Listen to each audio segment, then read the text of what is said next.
Alright, so my Toyota door is doing that thing where you really have to slam it. That's because some sort of thing is supposed to be over that latch, like a plastic covering that is worn off.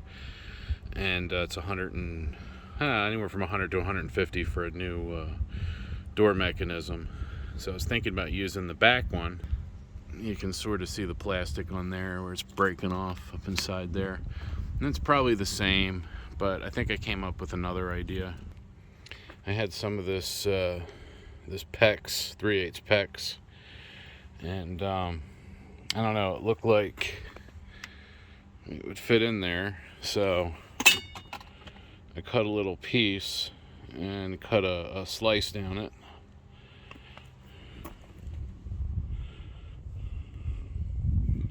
Let's see if I can do this one-handed.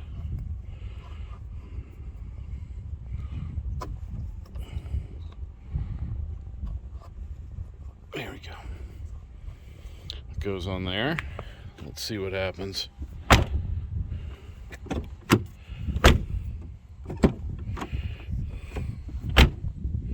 There we go. Kind of cinched it down a little. Perfect.